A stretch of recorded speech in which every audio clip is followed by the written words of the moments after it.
Hey Usher team, I have a change that I want to discuss with you all. Basically, I want to paint a picture for you for a second.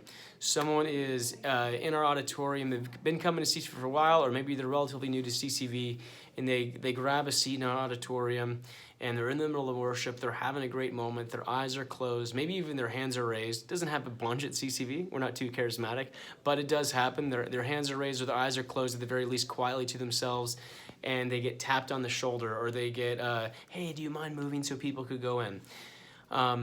That's not the best experience, and it's not something that we can always avoid, especially for like Easter and Christmas, and sometimes even for the 4 p.m. service when we're just absolutely packed. It does happen once in a while.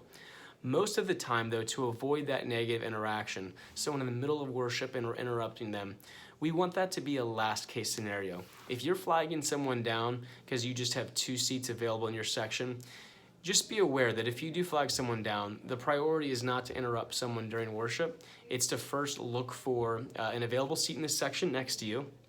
And then if they're all booked up around you, kind of walking towards the row, not behind the row, but kind of towards the row where you're about to go in, kind of seeing if you can make eye contact with the person that you're gonna basically interrupt during worship. If they catch eye contact with you, it should be pretty easy. Hey, do you mind if we get this couple in here, this family in here?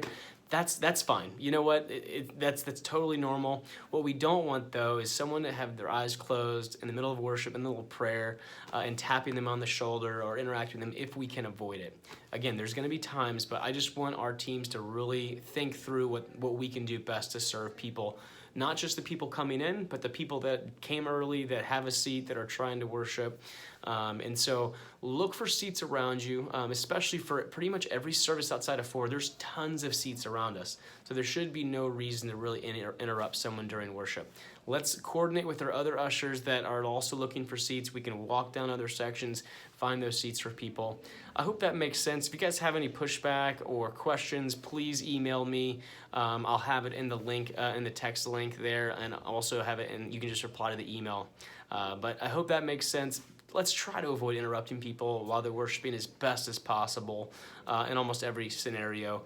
Make eye contact if you can with people that you do have to interrupt.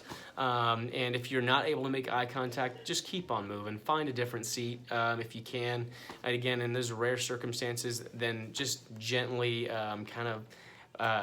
approach them in a respectful way. We just want to make it the best experience for everyone involved. Thanks, guys. You guys do an amazing job every weekend. We couldn't do it without you. And we look forward to another great weekend coming up.